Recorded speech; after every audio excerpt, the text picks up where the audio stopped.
Jelema amulumba fait voyager ka soro amade ku soro aka voyager konnanna compagnie de transport Somatra ou ya kanu kanani kar kwa chaman chamanye kare munun dilana norme konnanna aw ka lafiya kama a suspension wo a climatisation a siège wo ni kare jolenye foite jigi kono ibise ka do akonnanna tukuminna Somatra eka kare Somatra neka kare Somatra anka kare o kum konnanna kare numbe sirata donko do Bamako Sekou San Moti Kuchala Katase Sika Soma Kenyeba Kita Umanyina Nyoro di Sahel Mauko Katase Kolokani Jijeni Fokatase Bemama Somatra Fien Foroko Somatra Kauli Herela Kase Herela Aywa Kilian Ambalmao Ayafo Tare Agressif Bamako Minye sana yele kalanso ye sene banga mara aleni jege moni veterinaria ka anga jamana kono asien folo ni yo da le toy Bamako ka ofei école supérieure privée des sciences et techniques agricoles sotiba Bamako ya minye mama fa saka kalange sene kota nasra fe banga mara jege mo veterinaria ani sene tasra bela jele fe I wasado agressif la unuka système LMD ni mamba fait ka DIT que ça ka nyeshe reproduction animale incinération artificielle animalement ibe se ka taye munu fana ba fait ka licence que en médecine vétérinaire ulu fana ba se ka taye mi DIT reproduction animale aleni incinération artificielle animale o bela jele kalame ke agressif la Bamako togo seben olu be damine mi novembre kalo tletanye katabla sa fo mi kalanta olu watula mamunu mana yen sugandi ikon ma do be wasa soro sabula mi bagamara jege mo kata se veterinaria barawma o bela jere meke togo seben sara osa olu ni togo seben go ni seben feve kala ibe se ka weleli ke nega juru srala mi 74 98 74 47 74 98 74 47 mi agressif Bamako yi abe Bamako ka o fe ya krengrene ya la sotiba esad malien ale kandulati kere kenefe Nautara e dongo do kao bismillah ka nye Gilles Jean Bekone vétérinaire do wa minye kalanso nye atige ale yere aya bolu jona sabula minye kalanyoro nye a kalanso a hake o donendo ya sauka se ka o de toko se jona u ka ke ama jigisigiye.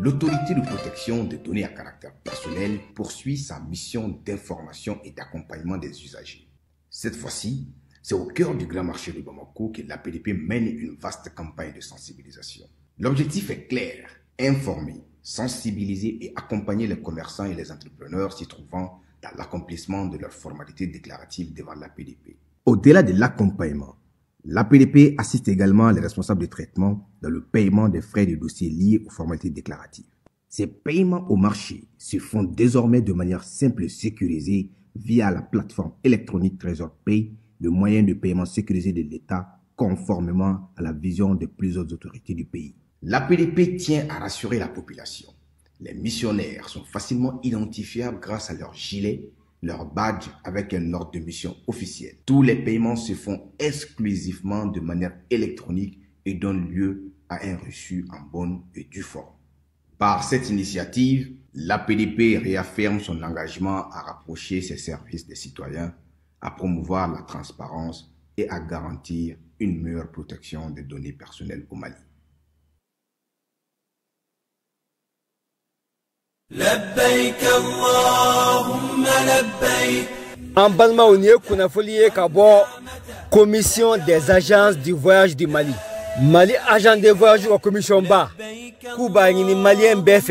ni a leini kafo kata hejila, ika wuli kati toko sebe agence la, agence mimbe ni a kanu. Koka daka 2026 hiji, ko Saoudia Klemeka Sharia Gelembata, le 31 décembre 2025, nous y sommes min toko masebe, abena gelade. O de koso, agence ou ka tomba, no de commission ye, Kuba ni Malien BF. Ko wuli kuma don o de ka usan sinka die de ko agence be kelme ki ka daile ka malion kumbe chuga mina toko ka semen jona o de koson ne miya leini ka fo ibina ta hijila walma ki ka mabla kata ki ka wuli ka besisan ka buli kata agence ben ka fo niya kanu na ka barata buli dia toko seben ikata ke nintu ye kuna fuliye anye kuna fuli min so ka bo Mali agent de voyage ka tombala na ka maka fo commission Allah ka fami ko nyman di amma assalamu alaikum لا شريك لك.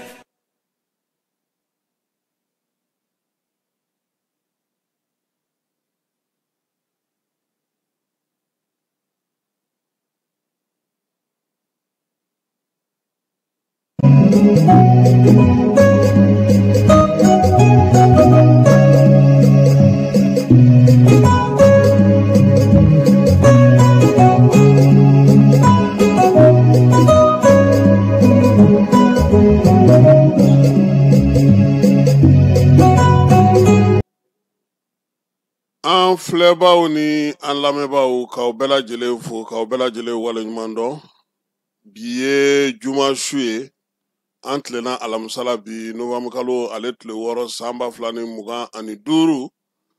Fala ye wolomasiri tabaw ka ɲɛma ko k'a da bɛɛ lajɛlen tulo kan ko min ye wulikajɔ dɔ kɛra ni hakilisigi ni basigi ani ko jamajɔ ko ɲuman ye. Taji mobili dɔw kun natɔ ka bɔ Kajanakaw fɛ yen, Kajana ni Buguni ni ɲɔgɔn cɛ, Bamajɔ ale kɛbaw tun b'a fɛ ka kirikara waati ta kɛ. Nka min ye armée ye, ale sera ka wulikajɔ kɛ ka u kunbɛn joona. Kabini dugu min bɛ yen n'o ye Dɔɲɛna ye, ka taa se Kouin ma, ale ni Besina, Kajolo marabolo Kɔlɔnjɛba marabolo kɔnɔna na, armée kɔni ale ta tugu u la yen ni seko ani damayira bɛɛ lajɛlen. Baro kɛlɛtigi ko sa ko min ye wulikajɔ kɛcogo ɲuman min kɛra yaasa min ye taji bɛ se ka na cogo min na, maaw n'u bolominɛw bɛ se ka lakɔlɔsi cogo min k'a bɛ wolomasiri tabaw fo la o baara kɛcogo ɲuman a n'o baara hakɛla basigi ni lafiya min kɔnɔ. Fala ye nanzaralakaw ka donitaminɛn dɔw bɛ yen u b'a fɔ ma ko SEMA CGM. SEMA CGM k'ale tun ye bataki dɔ bɔ k'a yira sa k'a fɔ ni a y'i ka minɛn ta ka bɔ diɲɛ fantan naani ka se n'a ye Dakar port la, Fala ye n'i sera ye i yɛrɛ n'i ka minɛn ta ka se n'a ye Bamakɔ kɔnɔna na, ko sabula k'olu bɛna o baara jɔ fɔlɔ k'a ta pɔriw la n'o ye Dakar port ye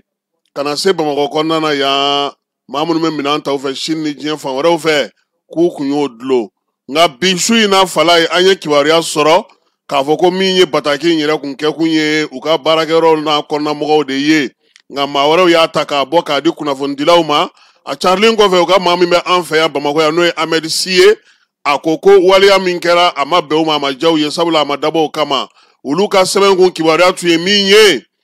o tun ye k'a fɔ u bɛ maa minnu ka doni ta diɲɛ fantan naani fɛ ka na n'a ye Dakar port la, n'a tun b'a yira sa k'a fɔ k'u ka tagabolo min bɛ yen n'o bɛ na n'a ye fo i ka so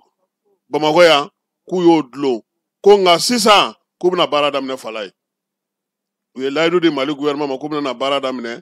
nka min fɔra kɛnɛ kan Fala ye k'an ka sira de man ɲi. Sira man ɲi fɔlɔ, o ye sira kɛcogo o man ɲi, o ye fɔlɔ ye. Filanan sira man ɲi, o ye lakanabaliya ye, an bɛ k'o kɛlɛ kɛ. An fana y'o f'u ɲɛna ka ci f'u ye. Nka Fala min y'u siran ka segin kɔ yɛrɛ, jago ni sanni feere don dɛ. Ni e Fala ye ko k'e tɛ kunnafoni dɔ di, kunnafoni min bɛ yen ni a dira mɔgɔw ma, maa wɛrɛw bɛ olu b'a di. Feere sira fɛ, n'i k'i tɛ se k'a ta, jago de don, e fana bɛ tɔnɔ de ɲini a la, i bɛ wari de sɔrɔ a la. A bɛ di maa wɛrɛ ma maa min bɛ se k'a kɛ, nka komi kumaɲɔgɔnya kɛra bi, ministre Sanu tun bɛ yen Musa Galabu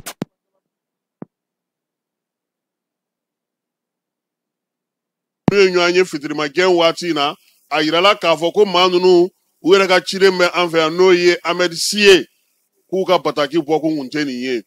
bataki kun bɔkun kun ye min ye olu ko sira ale ni ko kɛcogo kama ani taji ko olu tun bɛ minɛnw bila Dakar an yɛrɛ n'an démerdement ka na n'a ye nka sisan u ye layidu di gouvernement ma u fana se ye min ye u na o kɛ baara kɛcogo ɲuman na ko min ye kunnafoni min dira k'a bɔra minɛn kɔnɔ wa a ye sira wɛrɛ ta sira min n'o ye maaw ye u sago n'u hakilina n'u miirinaw fɔ a la min t'olu ta ye a yɛrɛ bɔra bi fana ka ɲɛfɔli kɛ sisan an ka ministre ye Falaye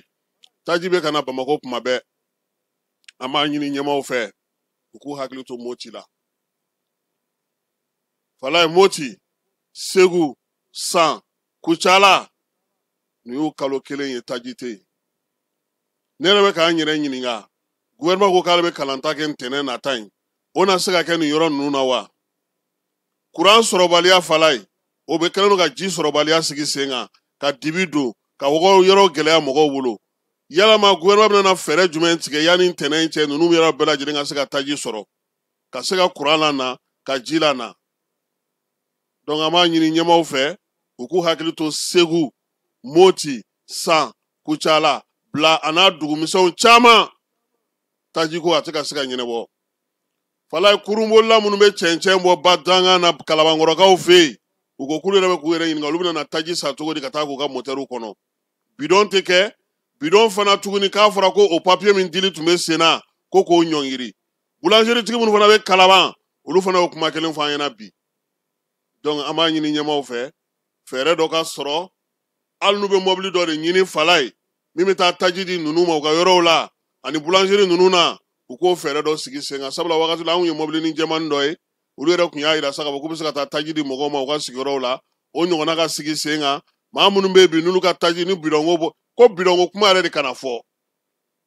o kɔfɛ fana a fɔra ko maa min ka taa sɛbɛn fana ta ko k'a yamaruya k'a di k'o fana ɲɔngirilen don bi Kalabankɔrɔkaw fɛ yen Falaye donc nin ye kumaw ye transport maa minnu bɛ yen n'olu bɛ cɛncɛn bɔ kɛ danganda la kurunbatigi ninnu n'u bɛ baara kɛ Kalabankɔrɔ a degun b'u kan bi u ka baara jɔlen boulangerie fana Kalabankɔrɔkaw fɛ yen olu fana bɛ k'a daminɛ cɛ y'a ka groupe yira ne na Falaye hali ni ne n'ale jɛra la an tɛ s'a kɔrɔ hali n'an ye kɛmɛ fara an kan an tɛ se jaabi bɛɛ jɛlen an tɛ se ka groupe ɲɔni ka bɔ a nɔ na donc an b'a ɲini gouvernement mɔgɔw fɛ u ka fɛɛrɛ ɲini olu ko la yaasa olu fana kana jɔ nka su in na an b'an sinsin min ka Falaye o ye Moti ye o ye San ye o ye Bla ye o ye Kucala ye o ye Segu ye u Tɔnka dugu n'u Bolomada dugu n'u Lamini dugu bɛɛ lajɛlen Falaye kuran tɛ yen dɛ kuran tɛ yen ji tɛ yen degun bɛ u kan wa kabini kalo kelen a station si a ma dayɛlɛ gouvernement kun ko k'a bɛna fɛɛrɛ teliman min ta ko ka se ka taji se u ma an b'a ɲini u fɛ an b'a dɔn u bɛ baara la dɛ an b'a dɔn u bɛ baara la yɛrɛ nka nin yɔrɔ ninnu fana bi a ka gɛlɛ dɛ a gɛlɛyara yɛrɛ hali école datuguli min kɛra an yɛrɛ kun nisɔndiyara k'a fɔ ko u na taji dɔ ta ka taa se u ma nka an ɲɛ b'a la k'a fɔ yen sira tajiw tɛ ka taa an b'a ɲini gouvernement fɛ u ka yen yɔrɔw fana lajɛ yaasa jamana kɔnɔdenw u k'a dɔn k'a fɔ k'u bɛ ka baara kɛ bɛɛ lajɛlen ye seko ni damayira kɔnɔna na an b'u fo sabula tajiko kuma in Falaye denkura wolola jaba la dɛ tajiko in a kuma cayalen don ko dɔw ko ka dɔ fara a sɔngɔ ka Falaye gouvernement ko ni dɔ farala sɔrɔ kan a kɔlɔlɔ bɛ taa yɔrɔ min na a ka jan kojugu nka u bɛ ka ɲɔgɔn kuma ɲɔgɔnya hakili la an ye min mɛn kibaruya labanw na ni duuru ma fara a kan tan bɛ sɔn ka fara a kan dɛ u kɔni bɛ kuma na fɔlɔ nka komi aw Bamakɔkaw ka problème ye min n'aw ye taji sɔrɔ a bɛ ɲinɛ an tɔw kɔ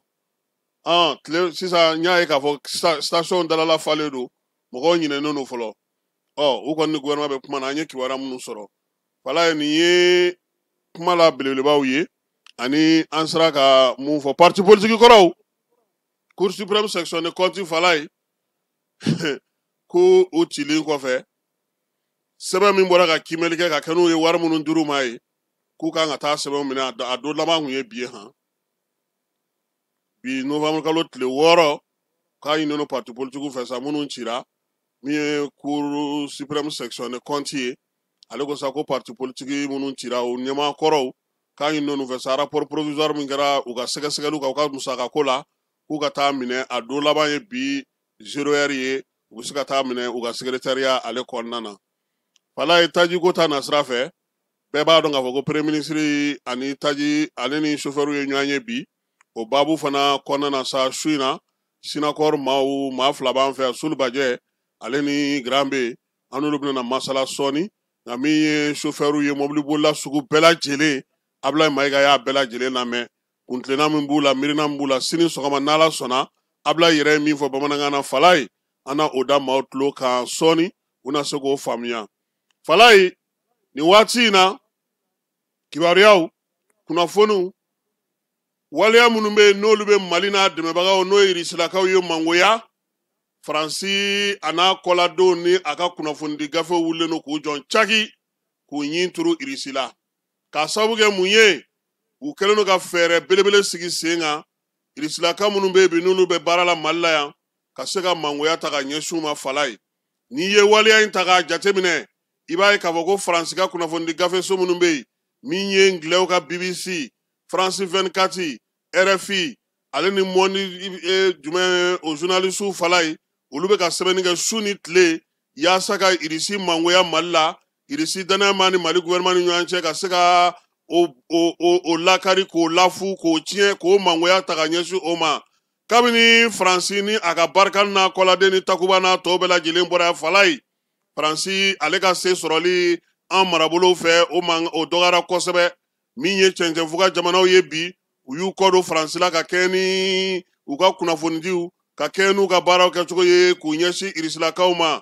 diɲɛ ye an ka di bi an man di sini Falaye maanifin bɛɛ lajɛlen b'a dɔn k'a fɔ k'i ni maa min bɛ ɲɔgɔn bolo tuma dɔw la kajibi na nkalon o bɛ se ka ta ka d'a la Faransikaw ka kunnafonidi gafew tile fila in na a bɛ n'a fɔ k'u b'u mamuso ka guwanforo la u bolo bɔ jɔmuso n'a kɔladen kibaruya jugu tɛ kibaruya jugu ye min ye miiriya jugu tɛ miiriya jugu ye fɛɛrɛ jugu tɛ fɛɛrɛ jugu ye maa minnu bɛ yen n'olu ye denmisɛnnin funankɛninw ye u ye minnu tɔgɔ cɛ i n'a fɔ bɛɛ le cerveau ɲɔgɔnnaw bi in na u y'a bɔ olu la pewu nansaralakaw yɛrɛ wulilen don k'u jɔ k'u ɲin ge Mali la kaki ani Irisi ka bolodi ɲɔgɔnma ye k'u bɛ fiɲɛ ɲini a la cogo min na u bɛ kibaruya minnu di u bɛ fɛn minnu fɔ u bɛ ja minnu yira ani tiɲɛ cɛ ka jan n'i y'a jateminɛ kɔsa in na Jeune Afrique ale ye bataki dɔ bɔ n'o bɛ tali kɛ septembre kalo tile 24 na k'a yira sa k'a fɔ ko Irisilakaw k'a na kɛ ko olu na kɛ jajugula ka ɲɛsin Mali ma nka daluya foyi tɛ a la u bolo u ma Mali mɔgɔw ɲininka u ma Irisikaw ɲininka wa u ye sɛbɛn in bɔ ten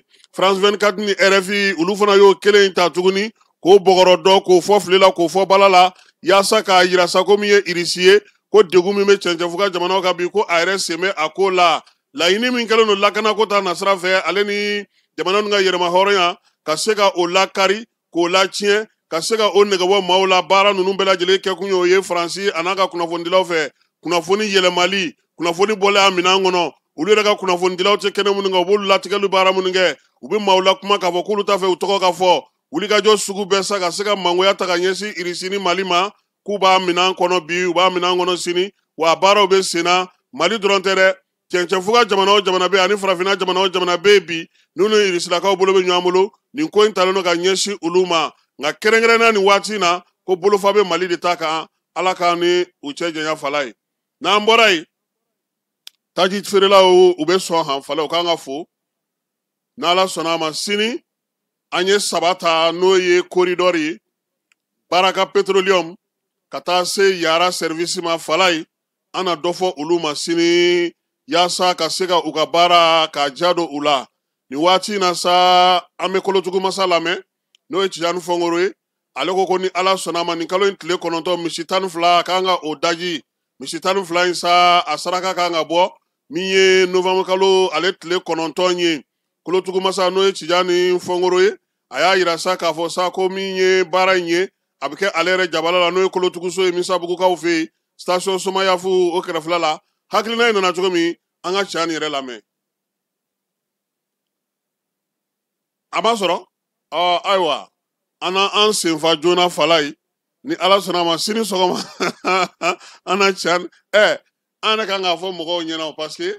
mɔgɔ caman bɛ k'i ka telefɔni digi ka baga i ka telefɔni ma k'a gosi aw ka telefɔniw to yen réseau yɛrɛ de ma sɔn bi kosɛbɛ kabi dugu jɛra min ye an ka telefɔni siraw sɔnnen tɛ an y'a ye k'a fɔ maa caman taara ka telefɔni bila dilayɔrɔ dɔw ye butɔn bɔ dɔw ye crédit san ka k'a la ka fɛn bɛɛ lajɛlen kɛ fala o tɛ dɛ réseau yɛrɛ de tɛ ka sɔn donc ni réseau tɛ ka sɔn a kana baga ka telefɔni ma a kana n'u tiɲɛ o de y'a to fana e fana ma ja in sɔrɔ ne ye ja min ci ma sabula kabini fitiri walayi maa bɛ yɛlɛ ko min na o tɛ ɲuman ye koyi ala ka sababu ɲuman kan an bɛ taa fan fɛ an ka maa welelenw an bɛ sɔrɔ ka olu bisimila an ka kɛnɛ kɔnɔna na n'ala sɔnna ma kibaruya tɔ minnu bɛ yen tomiyankaw fɛ yen ale ni kayikaw fɛ yen baara minnu kɛra ani kucala olu ka jɔn min bɛ senna finapu ni unesco ninnu fɛ an na olu bɛɛ lajɛlen da maaw tulo kan sini sabula maa 2 de b'an bolo bi n'o ye sinakɔrɔ maaw ye an n'u bɛna na baabu daminɛ sɔɔni. Festival Grillade de Volaille ne nin y'a ta ko fɔlɔ ye kamamafɛnw ɲɛnama ani u jenini sɛw kamiw pigeonw kulokulubaw tɔnkɔnɔw kɔnɔsogontiw dugudugu fo ka taa se kayi n'a ɲɔgɔnnaw ma a baara bɛɛ lajɛlen labɛnna association Tom Dollar AMSTD ani radio Kiledu ka baarakɛɲɔgɔn kɔnɔna la nin ta ko fɔlɔ in a bɛ daminɛ nɔvɛmburu kalo tile 26 ka fori a tile 30 san 2025 terrain Shaba min filɛ nin ye Lafiyabugu a yɔrɔ man jan monument Cabral o yɛrɛ la aw minnu ye kamamafɛn marabagaw ye aw minnu ye kamamafɛn tobibagaw an'a jenibagaw ye siyɛjennaw n'a ɲɔgɔnnaw aw kana sigi cogo si la aw ye aw bolofɛnw lakodɔn ka na aw tɔgɔ sɛbɛn nin ɲɔgɔn kunbɛn belebeleba in na n'an ko ma Festival Grillade de Volaille ni aw mago bɛ kunnafoni wɛrɛw la a ye weleli kɛ 76 42 42 02 walima 65 88 72 76 Plakasuma o tere man ɲi a ye wuli joona ka na aw sigiyɔrɔ maminɛ ni Festival Grillade de Volaille denfaya minan sigilen bɛ cɛba min kɔrɔ o ye Saka Aliseni Kamara ye président délégation spéciale commune Kati kɔnɔ a denbaya minan Madame Diallo Jarafa Gakuye promotrice lycée Bedi Kunanji Mbadew Festival Grillade de Volaille n'a bɛ kamamafɛnw kofɔ nin ye a tako fɔlɔ ye aw kana to cogo si la nin ka lakale aw ye.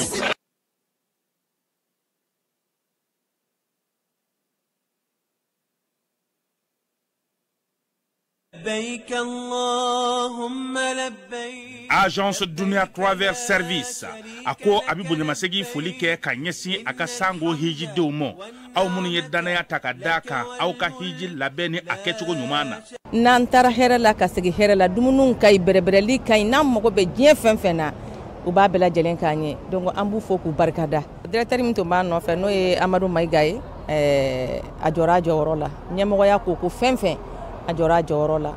ka nisɔndiya mɔgɔw la ka mɔgɔw bɛrɛbɛrɛ ka kotɔ mɔgɔw t'a la mɔgɔw tɛ min dɔn k'a ɲɛ yira mɔgɔw la an y'o baara de sɔrɔ duniya la. Kumu kelen kɔnɔ a ko ka aw bɛɛ lajɛlen laduniya silamɛ minnu bɛ Mali kɔnɔ ani minnu sigiyɔrɔ bɛnnen don diɲɛ jamana wɛrɛw ma k'a fɔ san wɛrɛ o hiji ni o umura o baaraw labɛnw daminɛna ka ban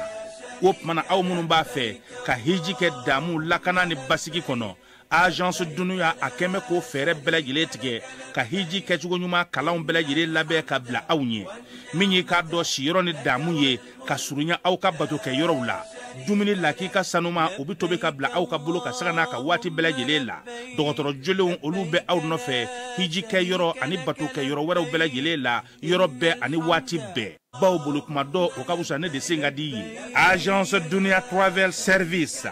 jɛɲɔgɔn kelen min bɛ aw ka hiji ni aw ka humura kɛ k'a ɲɛ ale de do o fana ni aw bɛɛ kunnafoni wɛrɛ ɲini a ye weleli kɛ 66 71 37 24 70 64 99 71 ni aw bɛɛ u ka yɔrɔ ɲini u filɛ ni hippodrome yɛrɛ la immeuble station Soma Yafula Kulukɔrɔ sira da la o fana min y'i k'a dɔn Agence Dunia Travel Service ye k'u bɛ dugawu kɛ hiji ni umura kɛcogo ɲuman a n'a musakaw ala k'a nɔgɔya silamɛ bɛɛ lajɛlen ye.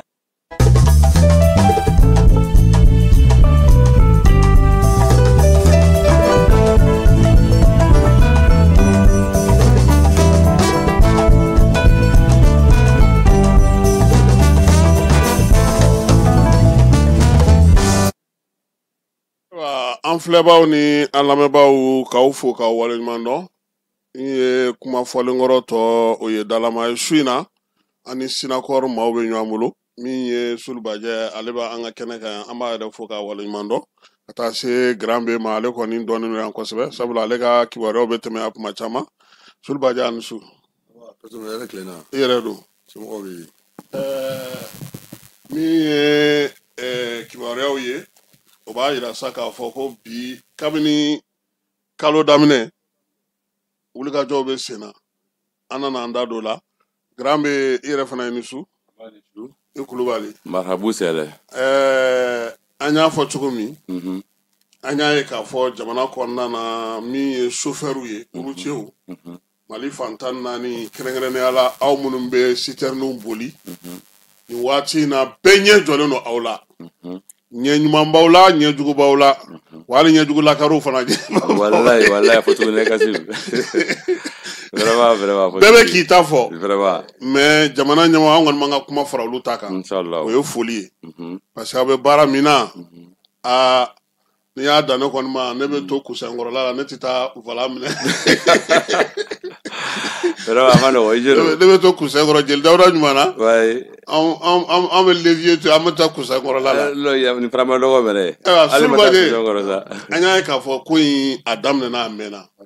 aw yɛrɛ sɔmin'a fɛ kuma jumɛn k'a jira k'a fɔ k'aw ka baara gɛlɛyara aw bolo yanni n ka n da don kuma na fɔlɔ ne ye Sinakor secrétaire général adjoint ni mɔgɔw b'a fɔ ko président ani vice président ne y'a vice président e y'a vice président ye awɔ Musa Bagayogo ka dankan a bɛ foli ta fɔlɔ ka tasibila kɛ an ka banbagatɔw ye mun ye kɔlɔlɔ sɔrɔ nin waati nin kɔnɔna na ani an ka sɔrɔsiw n bɛ tasibila k'u ye mun fɛnɛ banalen don n bɛ dugawu kɛ ala k'o kɛnɛya jamana ni ala k'a bɔ ala jamanadenw bɛɛ bɔ ala k'an bɛɛ kisi jugu tɔɔrɔ ma Kasum an ka gɛlɛya a sɔrɔla n bɛ se k'a fɔ depuis don min na annonce kɛla k'a fɔ k'u tɛ fɛ ka citerne borotɔla ye bilen depuis a don fɔ sisan an ye gɛlɛya sɔrɔ gɛlɛya daminɛ depuis o don de fɔ sisan depuis terroriste y'a fɔ ko citerne bolili ka jɔ voilà fo bi aw bɛ kalo kelen ni tile 10 ni kɔ bɔ sa dɛ a b'o bɔ awɔ an ka gɛlɛya daminɛna depuis o waati la fɔ bi mais gɛlɛya min don an b'a fɔ ko ala donni de don parce que chauffeur ye baara min ye a tɛ n'a fɔ mɔgɔ y'an jagoya k'a don a la an ni de y'a kanu an donna la wa a ka d'an ye waati dɔ bɛ yen n tun bɛ to k'a fɔ n ka vocal dɔw kɔnɔ sɔn n ko sɔrɔsi qualité 2 bɛ Mali kɔnɔ n ko min ye marifaw ta ko olu bɛ i jɔ jugu ni malidenw cɛ pour k'u ka lafiya n ko dɔw fana ye permis ta ko hali ni donni bɛ kɔlɔn kɔnɔ olu bɛ taa salo ka na n'a ye pour que an ni ka lahinɛ donc o waati fana de sera fɔ an fana k'o fana de yira mais gɛlɛyaba jumɛn sɔrɔla baara in na aw yɛrɛ bolo an b'a dɔn kɔni k'a fɔ fagali yera a la kabagaliw yera a la tununiw kɛra coginɛw yera a ko la bon gɛlɛyaba yɛrɛ min sɔrɔla baara in kɔnɔ o ye fagali de ye o ani mun banana ni mun tununa olu ye gɛlɛya de ye tununi ka ca bon tununi a kɔni bɛ dɔ bɔ parce que an bɛ yɔrɔ min na sisan tununiw kɔni tɛ se k'a da fɔ mɔgɔ ye dɔw yela hali kunun bɛɛ dɔw fana yela bon u y'u bila wa u yɛrɛ kɔni u y'u bila mun fatula a bɛ maa 6 ɲɔgɔn bɔ an ye mun enregistré mun yɛrɛ banna a bɛ taa maa 14 ɲɔgɔn bɔɲɔgɔnko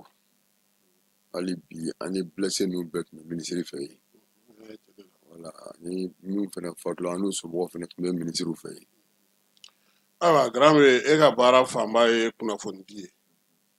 nin waleya n'a ɲɔgɔnnaw la c'est vrai que an ka kunnafoni di baara caman bɛ kɛ an tɛna an da don o bɛɛ la o y'a gundoma yɔrɔw ye nka se ka chauffeur yɛrɛ jan sigi sira fɛ aw bɛ mun ni mun de kɛ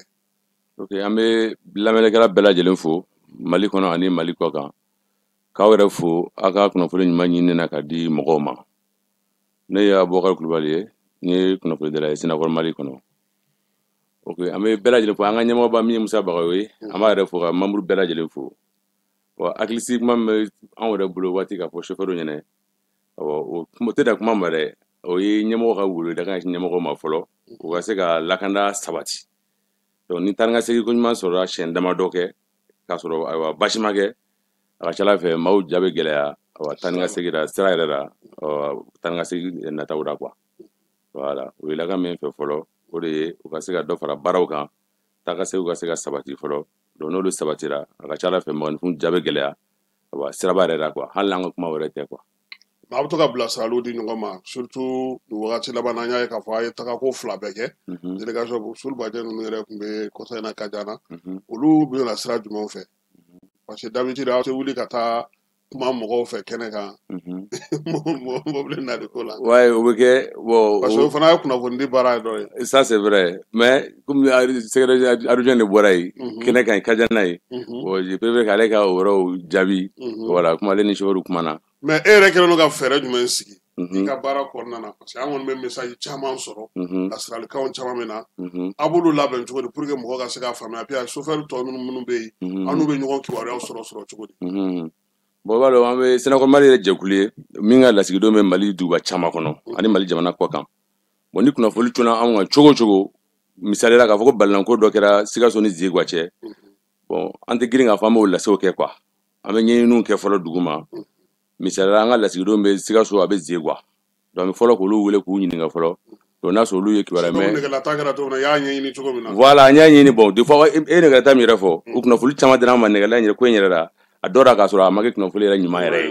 voilà an y'a dɔw sɛgɛsɛgɛ a ma kɛ ɲuman ye dɔw kɛra ayiwa jugu yan yɛrɛ ye u kunnafoniw dira an ma donc k'a fɔ ko ko dɔw bɛ na kɛ sisan ko mɔgɔ ka o yɛrɛ ɲini bon an y'o ɲini dugu ma k'a sɔrɔ foyi donc n'a ɲɔgɔnnaw kunnafoni n'a cunna an kan cogo o cogo an b'an ka mɔgɔw wele fɔlɔ ka ɲininkaliw kɛ quoi donc n'olu kunnafoni mun d'an ma an b'o ni kumakɛlaw ta da ɲɔgɔn ma sisan donc ka sɔrɔ k'a fɔ fɔcogo wɛrɛ min bɛ faamu k'a sɔrɔ a ma kɛ ni parce que an filɛ nin ye sisan Kassim gileki ŋɛnima de bɛ anw bolo sisan e yɛrɛ ka kumakɔrɔ dɔ de don n'an y'a don an kana a b'an suwa n'an y'a bɔ an lɛwulen de don donc an ka kumaw ma nɔgɔ nin waati ninnu kɔnɔna na bɔlɔlɔ sanfɛ donc n'i y'a fɔ fan dɔ fɛ a bɛ fɔ k'i bɛ ka dantigi kɛ olu la n'i y'a fɔ fan dɔ fɛ a bɛ fɔ k'i b'a ko ninnu yɛrɛ kumana ko tan ko tan donc o de kama toujours an bɛ wele min da o ye lakanabagaw ka se ka lakana baaraw kɛ ni k'a sabati. Ayiwa Sulu Bajɛ an b'a dɔn k'a fɔ aw ye taako damadɔ kɛ Kadiana est-ce que chauffeur ka degun yaasa ka taa u lafaamuya o de hukumu kɔnɔna don wa ou bien baarabila mun kuma bɛ fɔ kuma caman o de fana kun kɔnɔna don parce que an ye k'a fɔ waati laban in fana na ko caman nana don ko in kɔnɔ dusukun ale tɛ komi kunberekun a kuru ma nɔgɔ bɛɛ bolo. Baarabila nin b'a dɔn an y'o fɔ mais depuis an ma taa Kadiana baarabila an y'o sen bɔ a la an ye jamana lajɛ jamana bɛ gɛlɛya min kɔnɔ an tɛna taa baarabila la sariya ko ka baara min kɛ an taara o sira fɛ an y'a yira an ka mɔgɔw la ka wuli ka baara kɛ mais an yɛrɛ ka taa Kadiana sɔrɔla min fɛ don min na Scott tun bɛ na ni an ka mobili dɔw ye kɔlɔlɔ sɔrɔ ni chauffeur dɔw an ka chauffeur ye message de ci an ma ko an bɛ yɔrɔ min na sisan sécurité ka renforcer vraiment ko sinon nacogo tɛ olu la sécurité fana a renforcer la effectivement mais a tun t'a ɲɛ an mun yɛrɛ ye ɲɛmɔgɔ ye an ka wuli ka taa terrain kan parce que an yɛrɛ sigi kun ye chauffeur mun ko ye bɛ ka kɔlɔlɔ sɔrɔ bɛ ka tɔɔrɔ sɔrɔ bɛ ka degun sɔrɔ sayaw bɛ ka kɛ donc an y'a jateminɛ an tɛ se k'an sigi k'o lajɛ n'a ma ɲɛ an bɛ sa an bɛɛ ka jɛ ka sa ɲɔgɔn fɛ siɲɛ kelen o de ka d'an ye ni an ka to yan. An fana taara kisɛ jukɔrɔ dɛ. An taara kisɛ jukɔrɔ donc an taara ka t'u n'u hakili yira ɲɔgɔn na ka fɛn fɔ ɲɔgɔn ye dɛ min bɛ faamu parce que ko de don bi n'an ko an ta kɛ an ye faso janfa an kɔni b'a kɛ o bɛ sécurité ka garanti ni sécurité garanti la ka assurer an kɔni an pɛrɛn don an b'a kɛ donc an bɛ to sensibilisation la pour la motiver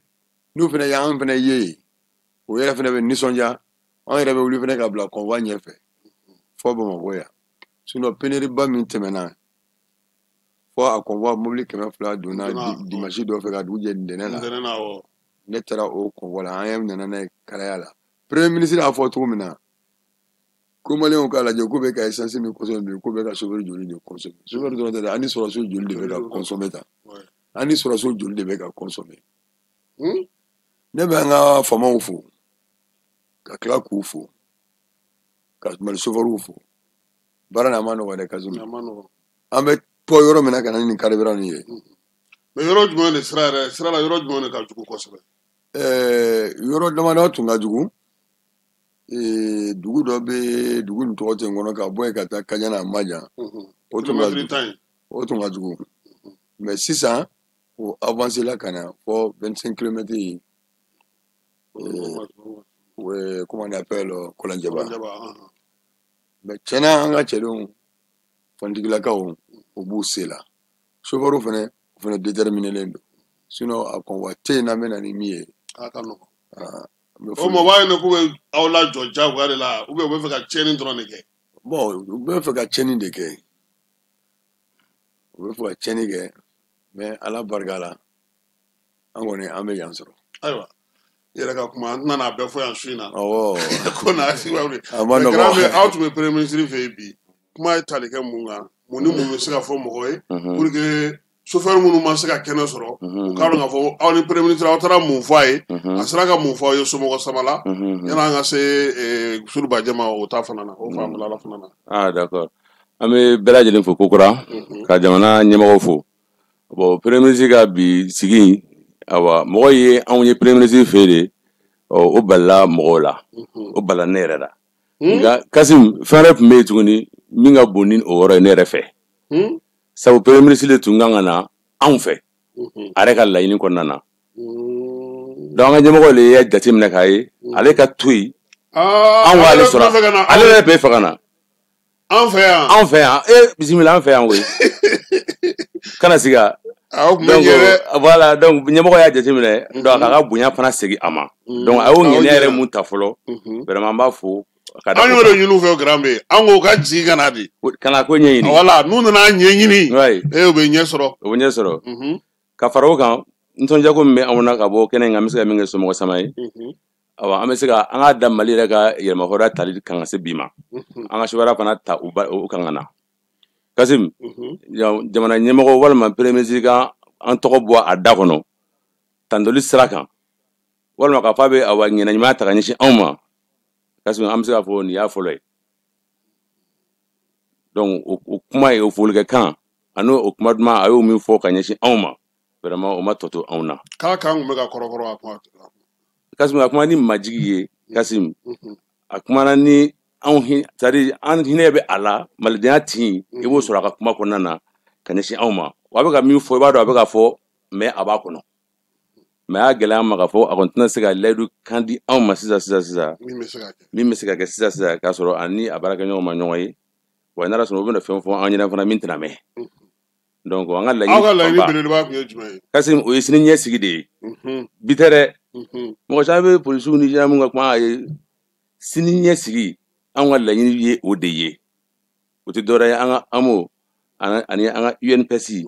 wa contrat de travail b'o la fo ka se an ka sara ka to ka yakubaya ka taa fɛ i n'a fɔ awa gafe min b'an bolo o b'a fɔ cogoya min na i n'a fɔ tɔ ta b'a fɔ cogoya min fana na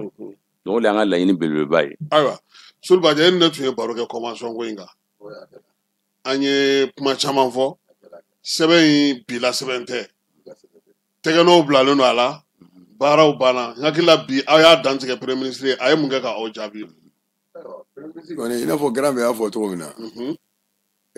a m'a fɔ ko n sɔnna a m'a fɔ ko n banna hakilima bɛɛ b'a dɔn k'a fɔ kulu kuncɛmara ye fuga de ye diɲɛlatigɛ baara n'a bɛ ɲa n y'o de fɔ mɔgɔninfin hadamaden fɛn fɛn delilen don tiɲɛ na ko tiɲɛ ka di ye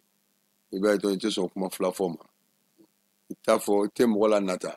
k'a fɔ n'ala sɔnna ma ko n'a ye taa n b'a ɲɛnabɔ non nin bɛ kɛ tan ka tila k'i t'i kale yɔrɔ dɔ la o mɔgɔ tɛ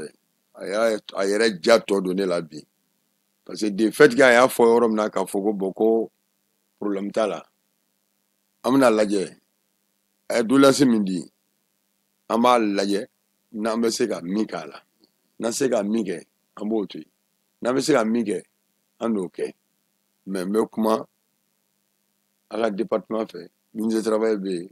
ministre de la santé tun tɛ yen mais u ka secrétaire général tun bɛ min y'o ka ciden ye la forme de la promotion ministre fana o tun bɛ yen donc n'i y'a jateminɛ ministre de transport bɛ yen ministre du travail bɛ yen ministre de la santé représenté don l'enfant et la promotion bɛ yen donc da la k'a fɔ nin y'a ko ninnu kunkun n'a ɲɛɲɛ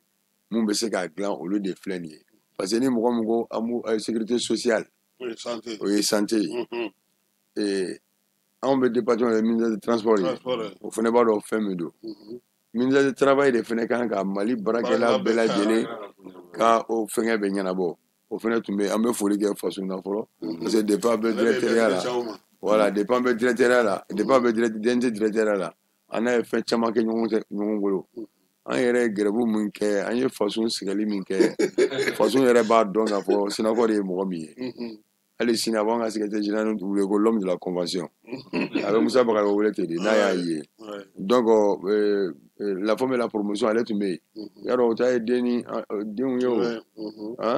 an musow bɛ yen feerekɛtɔw bɛ yen bon yarɔ kow ka ca voilà donc a y'a fɔ cogo min na donc an b'a sigi k'a kɔnɔ ni hadamaden bɛ fɛ ka fɛn dilan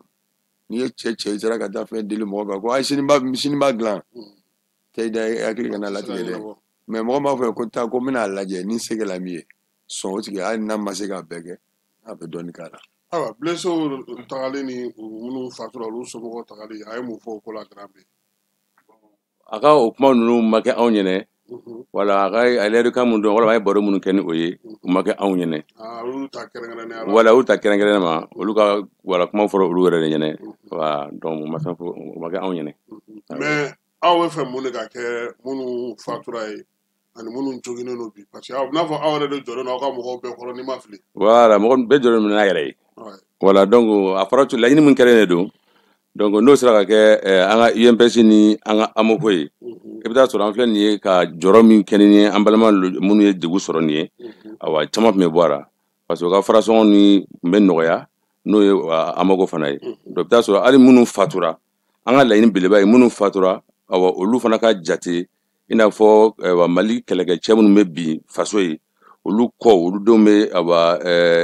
hɛrɛ min sɔrɔ u bɛ taa sira min fɛ an bɛ fɛ chauffeur minnu fana fatura olu fana ka denw fana ka taa jate merci beaucoup ka kɛ pipi national ye quoi n'o kɛra o bɛ diya n ye kosɛbɛ donc Kasim an bɛ yɔrɔ min fɔ ka fara an ka AMO ni an ka UNPS kan ne jateminɛ kɛ awa bolimafɛn min an b'a boli bolimafɛn immatriculé don ne hakili la i ka mobili immatriculé don a immatriculé tɛ carte grise b'a la voilà donc ni minɛn ta mobile de don i bɛ taa sɔrɔ a bɛ minɛn min fana ta ka na minɛn in fana déclaré de don o kɔrɔ minɛn in fana koladɔnnen don maintenant mobile bolibaga n'o ye chauffeur kɛ yɛrɛ ye Kasim a lakodɔnnen tɛ wa sabula UNPS a tɛ UNPS ra a tɛ AMO ra k'a sɔrɔ Sule y'a fɔ cogoya min na normalement carte d'habitation kan ka sɛgɛsɛgɛ cahier kɔnɔ i n'a fɔ bolimafɛn document tɔw bɛ lajɛ cogoya min na donc n'aw bɛ taa sisan awɔ aw ka sɛbɛn yɛrɛ tɛ aw yɛrɛ voilà o de an yɛrɛ lakodɔnnen tɛ bolimafɛn donni lakodɔnnen don lettre baciri b'o la awa déclaration kɛlen de don mobile yɛrɛ immatriculation b'o la e yɛrɛ y'a fɔ sisan carte grise ni fɛnw b'o la mais chauffeur kɛ permis b'ale bolo ka mobile boli or que ale kan ka immatriculer de fana UNPS la c'est vrai mais Sule Badji est-ce que gouvernement sen b'o la comme contrat b'aw ni aw ka baarakɛyɔrɔw de ni ɲɔgɔn cɛ ou bien gouvernement kan ka sen don a ko la de. ouais bien sûr Kasim gouvernement kan ka sen don a ko la parce que i b'a dɔn Mali ye jamana min ye Mali mɛnna nin kɔnɔna na kojugu sariyaw de don i b'a dɔn Mali sariya baarakɛyɔrɔ sariya gafe b'a fɔ ko n'i ye mɔgɔ ta baara la k'i ka immatriculer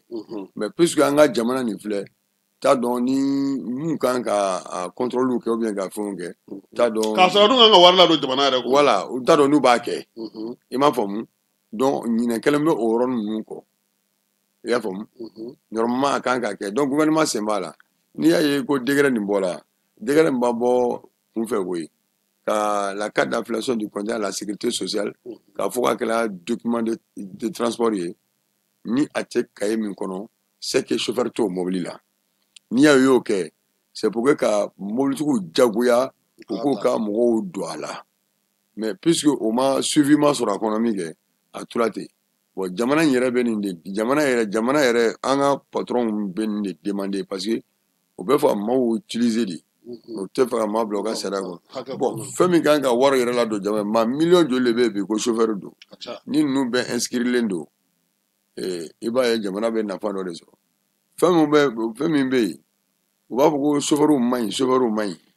maɲi nin tɛ o sariya dɔ b'a fɔ ko n'i ye mɔgɔ ta baara la n'a man ɲi i b'a bila de o i b'a ka hakɛ min b'i fɛ i b'a dama i b'a bila n'a ye peut-être kɛwale jugu dɔ de k'i fɛ fɛnɛ faama tigilamɔgɔw b'o olu fɛnɛ b'o de kama u b'o kuma kɛ o donc ne t'a dɔn munna n'i ma mɔgɔ don condition ɲɛnama na o waati bɛɛ i b'a ye a bɛ kɛbaliw de kɛ a bɛ jigin ɲɔgɔn na donc il est temps gouvernement yɛrɛ ka fara an kan ka sira dɔ de di i n'a fɔ cas d'affiliation de fɔra cogo min na ko ka contrôler cahier kɔnɔ moi je pense que ce serait mieux quand même. ne yɛrɛ bɛ ne ɲininka aw bɛ taa jamana wɛrɛw la a b'olu chauffeur bolo a t'aw bolo olu jamana mɔgɔw bɛ mun de fɔ aw ye. bon chauffeur dɔw yɛrɛ b'a ɲininka i n'a fɔ Burkina sisan Burkina bɛ chauffeur dɔw b'a ɲininka ko aw ka carte d'affiliation bɛ min an b'a ɲininka ko fɛn jumɛn de ye carte d'affiliation ye. a b'aw yɛrɛ fili bin na sa. ah oui o b'a ɲininka ko an ka carte d'affiliation bɛ min an b'a fɔ ko carte d'affiliation ye fɛn jumɛn de ye. k'a kɛ komi aw t'a dɔn. voilà parce que olu fɛ kalo dɔw de bɛ yen policiers ni gendarmes bɛ bɔ k'u jɔ sira la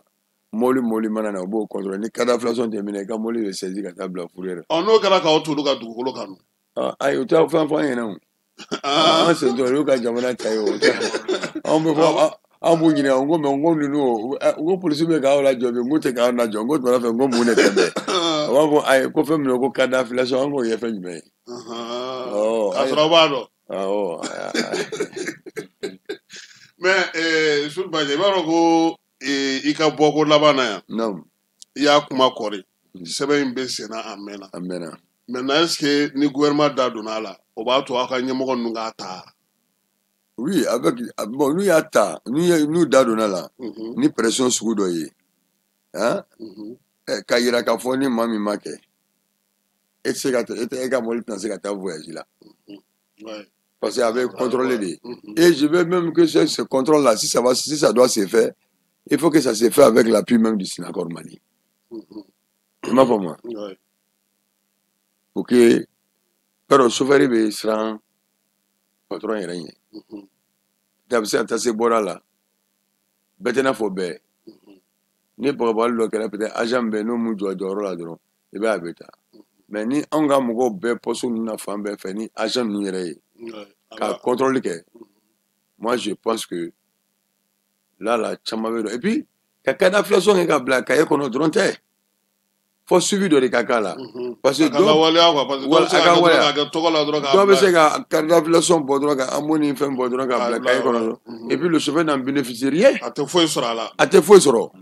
donc fo ka suit de fo INPS de ka tu sais que c'est l'INPS même olu de kan ka wuli k'a kani ani inspection parce que olu ka hakɛ don voilà olu de kan ka i jɔ nin ko in na yɛrɛ k'a lajɛ. ayiwa an caman kun jigi bɛ kuma caman kan aw ni premier ministre ka lajɛ la surtout an minnu ka bidɔnko bɛ balannen don ko la est ce que a y'anw ka bidɔnko kuma fɔ ye fɔlɔ parce que ni bidɔn tɛ anw tɛ se ka taji san o. bidɔnko ɲininkali kɛra yɛrɛ. premier ministre ko cogo di. bon international. Sulu sigiyɔrɔ fana jaabi. Voilà parce que bidɔnko dɔw kɛra ale ɲɛnɛ. anw balannen don dɛ Sulbaja. Sulu y'a walawali dɔ dara. parce que ni bidɔn tɛ anw ka hakɛ bɛ kɛ jumɛn kɔnɔ sisan sa. bon i b'a dɔn ni jamana ye sariya dɔ ta. yanni jamana ka sariya ta a bɛ jamana dɔ de lajɛ kɛwale sugu dɔ de la n'o kɛwale dama tɛmɛna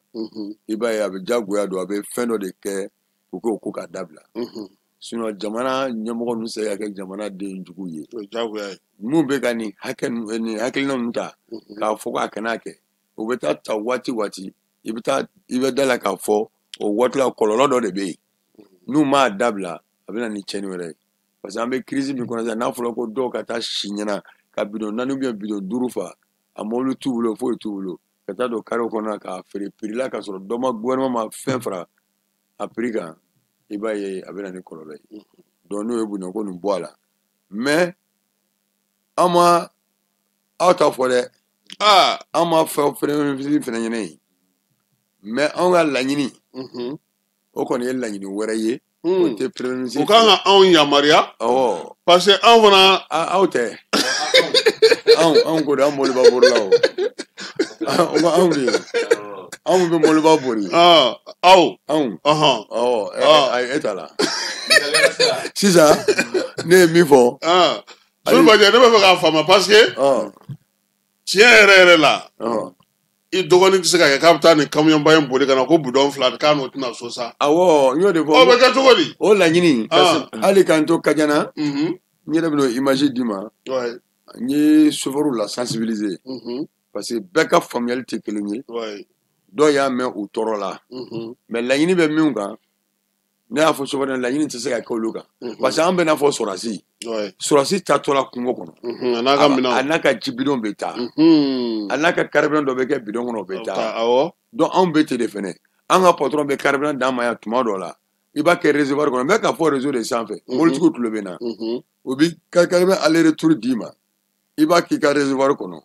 a tɔ min bɛ to i bɛ se ka kɛ bidon kɔnɔ tuma dɔ bidon 4 bidon 5 k'o siri i bɛ taa n'a ye ni gasoil bɛ fɛ ka bɔ yɔrɔ la i b'a yɛlɛma i y'a faamu bon ni i nana o la chauffeur fɛnɛ anw fɛnɛ tɛ se ka taa nin bilenninba in kɔrɔ i y'a faamu k'a bɔ yen a se b'an ye an bɛ bidon 2 san o yɔrɔ la k'a bila n'an na an b'a consommer an denw b'a consommer n'a fɔra ko o kana ya anw bolo tɔ k'a cɛ o de kosɔn ko k'a fɛɛrɛ k'a la ko ni a ka walawalalatigɛ n'i ko SYNACOR ko syndicat national des chauffeurs conducteurs routiers du Mali k'an bɛ Mali mɔliba borilaw de ma a ka lajɛ karasori fara bɛnni kan citerne kan a ka lajɛ an b'a fɔ min bɛ fɛ ka walijugu kɛlɛ dɛ ni maa min bɛ fɛ ka walijugu kɛ o bɛ se ka corriger mais anw ta a ka lajɛ n'anw nana ka bɔ voyage an ka bidon 2 an ka taatɔ la n'a ye so kɔnɔ kɔlɔlɔ kana y'a la ala kɛ hali poste la kɛ voilà hali poste la a bɛ se ka kɔlɔlɔ sɔrɔ a la an kana kɔlɔlɔ foyi sɔrɔ a la ni min de ko a bɛ kɛ wali et puis fɛn dɔ bɛ mobili baara kɔnɔ fɛnɛ n b'o f'i ɲɛna bi maaw bɛ citerne ye hali bi an bɛ yɔrɔ min na nin n'i taara citerne dɔ jɔ i ka soda la sisan dɔw bɛ faama wele k'a fɔ ko citerne dɔ nana jɔ yan a video de dɛ sobarikɛ bɛ fɛ ka taa voyage la o b'a wele ka na ko citerne dɔ nana jɔ u da la yan o bɛ n'i minɛ ka taa n'i ka sɔrɔ a video don olu man ɲi u ka da la fɛnɛ k'a fɔ baara nin anw ka baara de don citerne i bɛ doni jigin k'a ban pewu vanni mun bɛ yen jagoya de i b'a pirize a dɔw bɛ yen i bɛ se ka litiri 5 sɔrɔ a dɔw bɛ yen i bɛ se ka litiri 10 sɔrɔ i y'a faamu o y'i yɛrɛ garisɛgɛ ye sa o ye paranikɛ yɛrɛ garisɛgɛ ye parce que n'i m'a pirize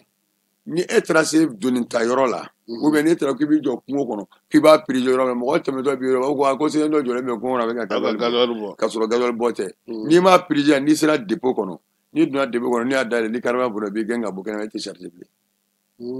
f'i ka a lankolon yɛrɛ de lata bara lankolon voilà a fɛngɛ ninnu bɛɛ lankolon lata ni mɔgɔ min teri e sɔrɔ carré kɔnɔ ou bien e jɔlen bɛ garage dɔ da la e b'o k'o kɛ parce que carburant ko gɛlɛya bɛ yen bi ko k'e minɛ dɔw bɛ se dɔrɔn k'a fɔ ma wele dɔrɔn u mana na o t'a ɲɛɲini o bɛ se k'i cɛ ka taa ɲɛ o k'o bɔ fo aw ka wuli k'aw jɔ o la sa voilà parce que fa tɛ don mɔgɔ si la bi bi in na an bɛ yɔrɔ min na ka citerne kuturu ta ka t'i jɔ carré dɔ kɔnɔ Bamakɔ yan ou bien kolon dɔ kɔnɔ ko ale bɛ taa kɛ gasoil bɔ ye ou bien essence bɔ ye ko k'o feere n'i y'o kɛ mobilitigi yɛrɛ bɛna min dɛ kɛ i tɛna n'o ye i ta tɛ o dɔw fɔ faamaw k'a faamu mais est-ce que a ye ɲɛfɔli kɛ olu la parce que olu ye degunbaw de ye oui ne ye message dɔ kɛ ka bila bɔlɔlɔsiraw sanfɛ mais an ni premier ministre ka laɲini na bi ni maa y'i wele ko na n k'i fo fɛn bɛ yen olu bɛɛ tɛ walawala o yɔrɔ la mais a kan ka fɔ mɔgɔ min ye o tigi bɛ yen an bɛna fɔ an ka ministère tutelle ye an bɛ tila k'a lase ministère de la sécurité ma o k'a lajɛ o bɛ se ka fɛɛrɛ min k'an ɲɛ sinon an tɛ se ka taa mobili nin fɛnɛ bori ka tila ka na tugu ka na aran minɛ station na dɛ an k'o tiɲɛ fɛnɛ fɔ dɛ an na se k'o kɛ dɛ grand bɛɛ bɛ fɛ ka dɔ fara a kan wa n bɛ dɔɔni fɔ nin yɔrɔ nin na hali ɲɛ bɛ mobiliba ninnu dɔ la tan dɔw ka carburant bɛ se k'a ban depuis garage la ale ka kan ka na 20 san ka taa kɛ mobili kɔnɔ ko bidon kana y'a bolo est ce que tagali bɛ yen ka gɛlɛn donc fo kɔrɔ ninnu ka ɲɛɲini de fo faamaw ka sigi tugun ka ko nin ka sɛgɛsɛgɛ ka na an mobili baarakɛlaw fan fɛ ni mɔgɔ min ye kɛwale jugu kɛ ko an mɛnɛna kɛwale jugu la an tɛ kuma o la o o bɛ yen o voilà mais mɔgɔ si tɛ sɔn k'i kun don o kɔrɔ voilà mais an ni bɛɛ kana gosi bere kelen na parce que an ka baara don an ni bidon ninnu filɛ nin ye an bɛ taa voyage de la an bɛ ji bidon fa a bɛ k'an ka mobili la mobili sirilen don depuis bi ma daminɛ hali agent bɛ sira kɔnɔ o b'a dɔn hali tuma dɔw b'a fɔ ko insécurité de transport insécurité de transport i bɛ taa sɔrɔ bidon de sirilen bɛ mobili la dɔw wɛrɛ t'a kɔnɔ ji tɛ hali an ka gasoil min bɛ kɛ an ka réservoir sécurité ninnu kɔnɔ pour que an ka bɔ réservoir sécurité kɔnɔ ka na yɛlɛma réservoir de consommation kɔnɔ fo an ka bidon de ta k'a dayɛlɛ a kɔnɔ n'a fɔla an bɛ taa a yɛlɛma n'a fɔla ko kana kɛ bilen an bɛ taa cogo di a ka gɛlɛn dɔ fɔ a ka farafasiya de ɲɛmaaw ka se ka faamuya grand bɛ tun bɛ fɛ ka dɔ fara a kan donc in walawala an ye quoi parce que jɔrɔnako de don kamanaganko de don i ka mobili taji bɛ se ka ban ye fan bɛɛ fɛ Bamakɔ yan bɔlɔn fan bɛɛ fɛ pont sanfɛla b'o la fan bɛɛ ne y'o tajiko gɛlɛya sɔrɔ sisan i bɛ taji bɔ min ka kɛ réservoir kɔnɔ ka sɔrɔ i bɛ se ka taji sɔrɔ nɔgɔyara station dɔ la ka kɛ mobili kɔnɔ bɛɛ ɲɛnɛ bon n'a sɔrɔ ni faamaw n'o tulo b'an kan na donc n'a sɔrɔ kɛnɛ ka labɛn min ta o yɔrɔ kama donc u bɛ se ka o bɔ k'o yɔrɔ fana walawala pour que chauffeur bɛ se ka lafiya cogoya min na n'a fɔra i ka mobili bɛ hali garage yɛrɛ kɔnɔ par exemple i bɛ fɛ ka mobili yɛrɛ bɔ a nɔ na taji bɛ mobili lasɔrɔ cogo di bon tuma dɔ la i bɛ taa taji de ɲini taji ta yɔrɔ dɔ la bon o furancɛ kɔnɔna na tun toujours degun min na parce que bidon ko bɛ yen i bɛ se ka gɛlɛya sɔrɔ voilà n'a fɔra an k'o bɛɛ kɛ ka taa papier ɲini i n'a fɔ u bɛ ka yɔrɔ min yɛrɛ fɔ ba kɔfɛ ka mobili to pont sanfɛ e bɛ mobili to yan e ka yɔrɔ siraba in kan par exemple a bɛ oubien dara yan k'i ka taa papier ta fo ba kɔfɛla ni fɛnw na kasi mobili o retard n'o gɛlɛya ninnu e k'o bɛɛ lajɛlen lajɛ donc an bɛ fɛ u ka yɔrɔ jateminɛ kosɛbɛ soit n'o bɛ se ka fiɲɛ wɛrɛ di an ma quoi. ayiwa Sulu Bajɛ n ye fɛn dɔ lakɔlɔsi a bɛ n'a fɔ escorte in fana nafa dɔɔni b'a la est ce que aw ni anw ka mɔgɔw bɛ ɲɔgɔn ye tuguni poste bon poste ninnu tɛ koba ye ten parce que yanni nin ka kɛ voilà grand bɛ delila ka vocal dɔ ci ma n t'a dɔn aw ka mɔgɔ dɔw kun bɔtɔ don gendarme an t'a dɔn sapeur pompe olu ye jumɛn yɛrɛ de don olu dɔw ye fɛn dɔ ci u ma minɛ k'a fɔ ɲɛna k'u ka 100 sara ko ɲɛmaaw ko k'o sara u bɔtɔ kun n'o yanfoyila de bon o ye poste de sécurité dɔw de ye parce que m'o de fɔ i b'a dɔn baara bɛ yen baara kɔnɔ baara bɛ yen surtout an bɛ jamana nin kɔnɔ an bɛɛ b'a dɔn fɛn min mais escorte la est ce que o temps bɛ yen tuguni a escorte la o temps tɛ yen o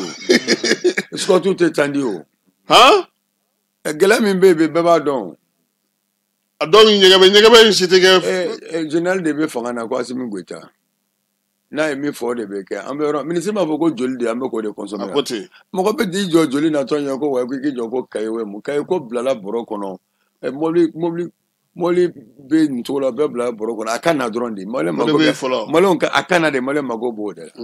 n'an bannaw na an n'a sigi ka taa jamana ko ka baara kɛ cogo min na sinon bi bi in na an bɛ yɔrɔ min na maa maa ye faso nin den ɲuman ye i bɛ fɛ ka faso nin kuma bɔ i tɛ sɔn ka t'i jɔ mobili foyi ye bi k'a fɔ ko wayi ko contrôle bɛ n'aw sera tuuru la aw tuma anw t'a d'a ma dɛ polisikɛ min yɛrɛ bɛna contrôle kɛ gendarme kɛ bɛna contrôle ale ka mobili yɛrɛ jɔlen bɛ yen fɔlɔ gasoil t'o kɔnɔ a tɛ se ka na essence t'o kɔnɔ denw tɛ ka taa école la bɛɛ kɔnɔ gannen don f'a ka don fɔlɔ civil o police o fɛn fɛn fara ɲɔgɔn bɛɛ bɛ tɛgɛrɛ fɔ koyi non aw bɛ tɛgɛrɛ fɔ minɛ wa Kasum ne tɛ taa mission na abada ni jamana autorité ma bɔ a kalama n tɛ tɛmɛ yɔrɔ si ni ma se yɔrɔ min na donc nin ye i ka ordre de mission ye i ka ordre de mission ye i bɛ taa yɔrɔ o yɔrɔ n bɛ taa yɔrɔ o yɔrɔ donc n'i sera fana u bɛ tampon k'a kɔ la ni n tɛmɛna yɔrɔ o yɔrɔ la n sera Buguni n taara Kɔnpanjan fɛ yen n taara commissariat ka tila ka taa direction na n bɔra yen n sera Kɔlɔnjɛba n taara mais sisan o t'a la tuguni dɛ sisan o b'a la ayi ne bɛ taa n ka ordre de mission di ka sin ni e yɛrɛ ta ye k'e yɛrɛ taara i seginna ni Sinakɔrɔ ka ordre de mission ni Sinakɔrɔ ka ordre de mission mais ne b'a di fama bɛɛ ma n tɛ tɛmɛ dugu la ni ma tɔ ɲɛmɔgɔ fɛ k'a jira k'a fɔ a falen don dɛ voilà nin ye n tɛmɛtɔ ye o bɛɛ b'a dɔn ko n tɛmɛna wa n bɛ ka taa baara i segintɔ fana b'a ye ni yanni n ka taa fana n bɛ weleli kɛ fɔlɔ n bɛ le colonel le commissaire au ministère de la sécurité Panama non le commissaire colonel au ministère de la sécurité monsieur Kamara n b'a fɔ kosɛbɛ parce que depuis ni ma taa an b'olu wele k'a f'u ɲɛna ko an bɛna taa faso baara la o k'an sama dugawu la tiɲɛna a y'an sama dugawu la an ka maaw de bɛ yen an tɛ se k'an da ka sunɔgɔ f'an ka taa o nɔfɛ parce que ni min ko Sinakɔrɔ Mali i ko Mali chauffeur mɔbiliba bori la a n'a mɔbili misɛnninw. ayiwa sisan an y'a ye k'a fɔ grand bɛ ni mɔbiliw donna u bɛ mɛn douane na o fana ye ko kuraya la dɛ. ko dɛsɛ bɛ mɔgɔ la donc mɔgɔ de b'a ye ko mɔbili mɛnna douane na. aw bɛ don an b'u don ta an bɛ tɛgɛrɛ fɔ ma an bɛ tila k'an sigi. kasi ne ta ye n ka produit ye n taara n ka produit san ka na ah n'a dilan ni client ne sɔrɔ n bɛ feere kɛ o. Comme aw ka chauffeur bɛ mɛn u bolo o kɔnɔna na o tɛ na joona an t'u ye joona. O bɛ di lakana ko in dɛ o bɛ escorte ko in de. U bɛ don lansara fo fajiri de fɛ u bɛ sɔrɔ k'a fɔ ko DNCC n'u bɛ ka taa kɛ dingɛw kɔnɔ. Voilà Taji Ismaili ka mɔgɔw lasɔrɔ sabu min b'a sɔrɔ se ka kɛ nin bɛɛ y'a dɔ fana ye quoi. Parce que an ka jura n'o nana Taji o ta ye Taji ye bon n'o ye client de sɔrɔ o b'a feere misaliya la. Bon n'o ma client sɔrɔ tout de suite par exemple o bɛ se ka Taji di cogo di mɔgɔ station na ka sɔrɔ mɔgɔ ma voilà o gɛlɛyamisɛnninw bɛ yen quoi. Donc nin yɔrɔ yɛrɛ b'an permettre an ka wele da jamana marabagaw ye u ka se ka Taji yɛrɛ ta o yɛrɛ ye quoi. Parce que station caman tɛ ka Taji feere han. Burukina bɛ ten na an kɔrɔ yan. Burukina État ta de ye carburant ye. N fɔ o de fɔ quoi. Jamana yɛrɛ ka carburant ta yɛrɛ ye quoi. Stock dayɛlɛ sa quoi. C'est-à-dire bɛɛ bɛ taa ta ale ka licence la quoi. Donc mobili tɔ bɛɛ lajɛlen i b'a fɔ bɛɛ baara kɛ État fɛ. État de ta y'a ka Taji ye. Voilà en tant que an ma bɔ an ma taa o sira fana fɛ an bɛ sɛgɛn dɔɔnin. Soriba est-ce que o bɛ se ka kɛ yan? Bon jamana filɛ nin ye fɛn si tɛ min tɛ se ka kɛ mais maanifin i b'a dɔn jamana kɔda ɲɔgɔnna bɛ na ni kola nɔgɔ ye dɔɔnin parce que fɛn dɔ bɛ n'a daminɛna jamana kɔrɔ ka taa mɛn n'i k'i fɔ k'o lili bɔ i b'a ye o lili bɔli b'i sɛgɛn. A kan k'an sɛgɛn bi dɛ parce que an bɛ citerne ninnu dontɔ ye cogo min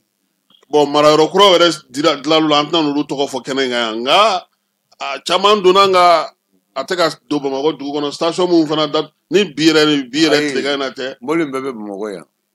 a si tɛ taa yɔrɔ si kaso i bɛ ɲinɛ fɛn min kɔ dans le temps normal i b'a dɔn mobili 100 joli bɛ don Bamakɔ tile kɔnɔ wa. Kayi sira fɛ i b'a dɔn mobili 100 joli bɛ don wa. Ayi. Buguni sira fɛ i b'a dɔn wa. Kɛɲɛba fɛ i b'a dɔn wa. Kuri fɛ i b'a dɔn wa. Yarɔ i t'olu si dɔn. N t'a si dɔn. O mobili bayirika de bɛ don o mobili bayirika bɛɛ bɛ consommer dala k'a fɔ ko nin mobili 300 bɛ nana semaine kɔnɔ a tɛ bɔn o ka bon mɔgɔw mɛnna ka carburant kɔnɔ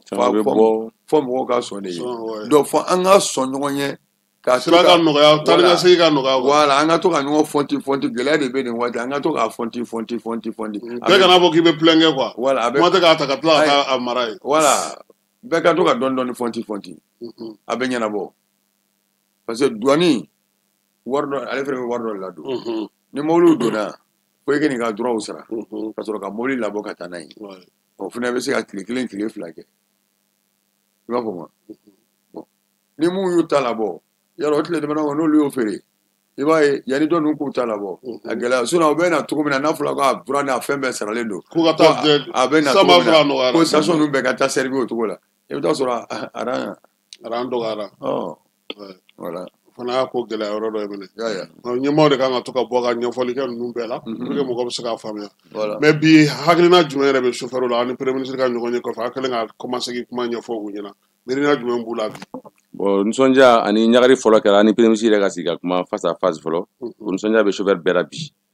an m'a dan sɔrɔ o la quoi donc ka fara o kan n y'a fɔ cogoya min na kuma daminɛ na an ka sini ɲɛsigili da donna a kuma na bi walima a fɔra a ɲɛna bi ɲɛŋɛ o min siga tun bɛ chauffeur caman na k'a fɔ k'e sigi Sénégal tɛ ka bin ni olu ka ci ye sira la wa bi kɔni siga bɔra bɛɛ lajɛlen na bɛɛ y'a dɔn fana an tɛ sara cogo ɲuman na bɛɛ y'a dɔn an tɛ AMO la bɛɛ y'a dɔn an tɛ UNPS la an bɛ taa baara la de i sago Ala sago an b'i bila ka bɔ baara fana na i sago Ala sago bɛɛ y'o dɔn bi nin mɔbilibabola ninnu minnu bɛ ka na ni taji ye i n'a fɔ a fɔra cogoya min na sisan ko jeli yɛrɛ fɛ donc k'a ye olu baara kɛbaga u tɛ u ka hakɛ foyi kɔnɔ siniɲɛsigi foyi tɛ yen. Soriba est-ce que miirina ni hakilina min bɛ premier ministre la bi n'a waleyara a tɛna na ni nɔgɔya caman ye aw yɛrɛ ka baara kɔnɔ tɔndenw ka danaya tɛna kurakura ka ni kura fiyewu la ka baara in kɛ ka ɲɛ.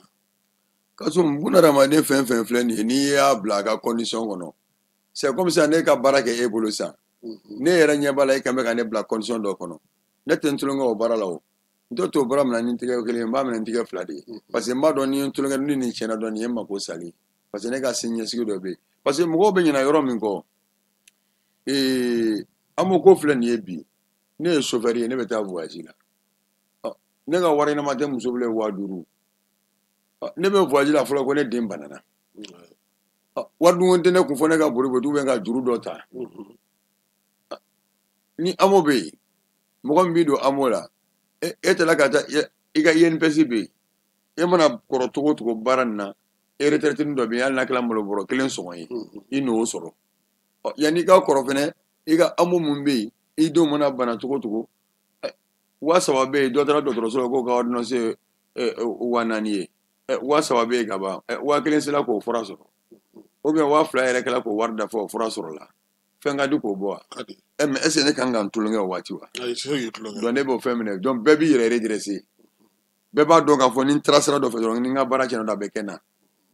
donc fɔ mɔgɔw ka segin kɔ fɔ mobilitigiw k'a faamu de ka segin kɔ ka je prends l'exemple sur la société Toguna Toguna chauffeur bɛ n'a fɔ fonctionnaire bio parce que an ye laɲini min k'a fɛ a ka chauffeur don a la depuis Toguna y'a daminɛ fɔ bi Toguna tɛ chauffeur foyi t'a fɛ n'a m'i don an b'o ni INPS la i y'a faamu wa sara fɔlɔ ko ka kɛ cogo min na Toguna ye o sara bɛɛ bato GSM fɛnɛ bɛ ten Modibo Keyita n'i y'a ye ko chauffeur b'a den ta yɔrɔ o yɔrɔ ka na muso sɔrɔ dɔrɔn k'a fɔ ko mun bɛ den na ko mura a b'a ta ka don a kama kɔrɔ ka taa n'a ye ko a bɛ taa n'a ye clinique dɔ la fɔ clinique jigiya la ko a bɛ taa furakɛ ko mura e kɔni b'a dɔn k'a fɔ an b'o de bɛ yen. An b'o bɛ yen tiɲɛ donc sa a kan ka damakɛya bɛɛ lajɛlen a kan ka kɛ bɛɛ lajɛlen de fo Mali chauffeur bɛɛ k'i yɛrɛ sɔrɔ a bɛɛ hali mobili kelen tigi bɛɛ lajɛlen k'i yɛrɛ sɔrɔ a kɔnɔ. Ayiwa kɔba wɛrɛ bɛ sira la wa Grand B? Sala nga doyan an ye kunnafoniya min mɛn yɛrɛ bon o kunnafoniya kɔnɔ kunnafoniya man di kosɛbɛ fɔlɔ ala sɔrɔ wala ba taara donc n'o ye wala an bɛna ɲɛɲini n'o ye Sikaso ni Zegwa ye n bɛ dugawu kɛ ala ka jatigɛ bonya n'a masiba ye ni ala sɔnna a ma. Ayiwa kuma kuncɛ kuma jumɛn b'i fɛ Solibani? Kuma kuncɛ kuma min bɛ ne fɛ ne kɔni b'a ɲini an ka autorités fɛ u k'an dɛmɛ u k'an ɲini k'a faamu wa premier ministre ye min kɛ nin a kana kɛ a fɔlɔ ye kana k'a laban ye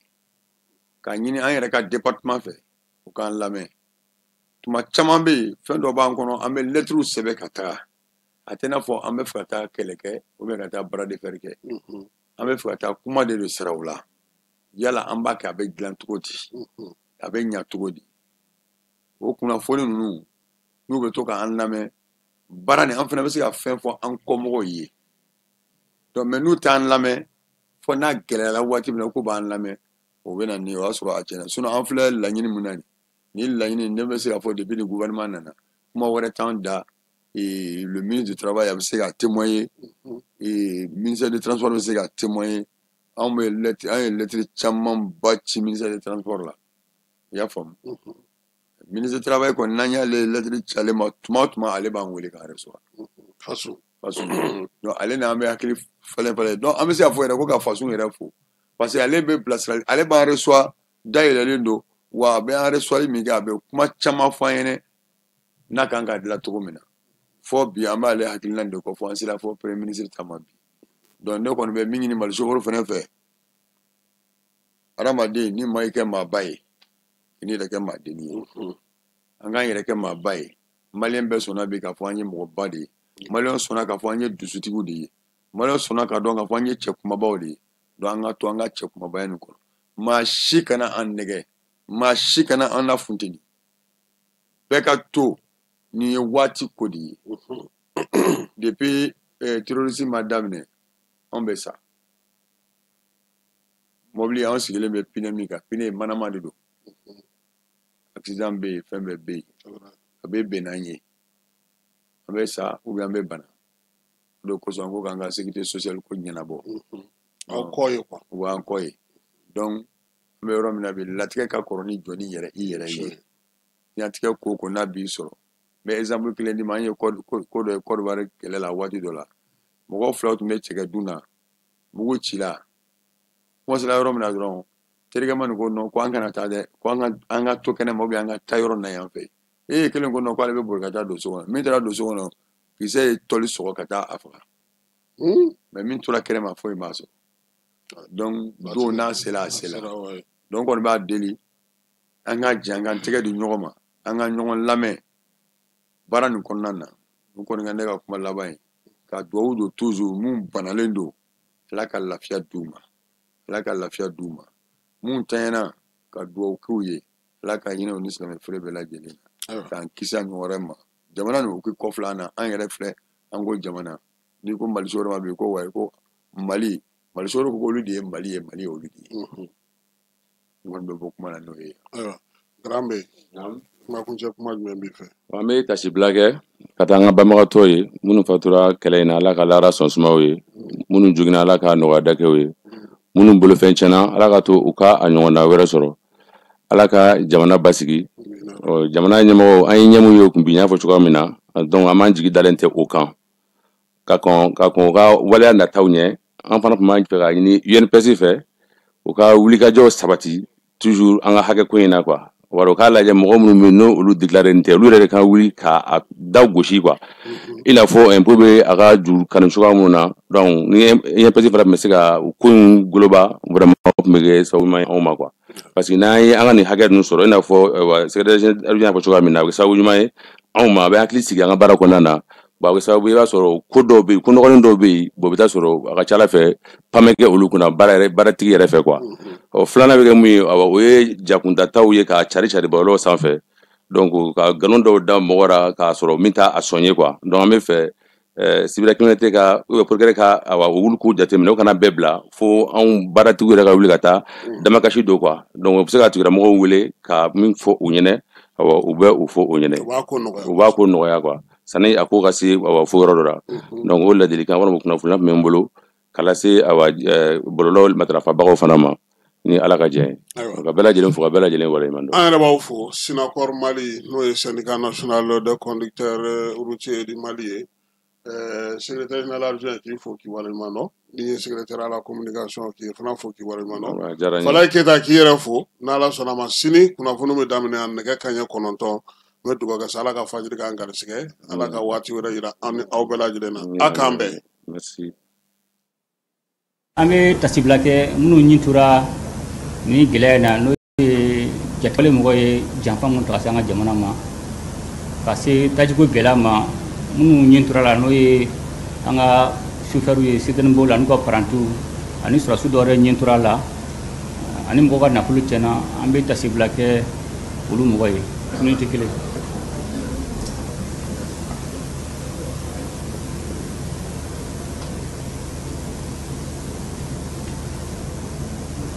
Merci. Pero jangan juga lah, benikan jangan wati. Mana masih merita kami. Benikan juga jangan wati. Musuh juga jangan wati. Ni ubat juga jangan wati. Tentu orang betul orang sambil orang belah. Dong ni jangan mengajar ngajar mah. Ubat ekonomi ngawar ubat tu. Kasih senesa. Karena sah. Kasih kan mengajar ni. Karena mengajar kan nak boleh mengajar. Sistem bola mu, nale masih ni boleh terbatas tu, bukan? Naik bangkai kita aku pasti aku sabi, kau bisa kerja kami nak buat tu. Orang paling nyali kan nyabang wati, sisa nali kan hijau. Zaman ni kajo saja ni matu, zaman tu misalnya kajo suatu mina. Dong ambil full dia, full kelengan ni, masih suka sara, perantu sara, muka nak perlu cina. Surat kendi boleh pun urus cuma sara. Ne, cuma bodoh tu. Jamana ni ganye gwan sere ki jokun goboro ni jokun goboro aga gabe gele dan bufu dan te fulu na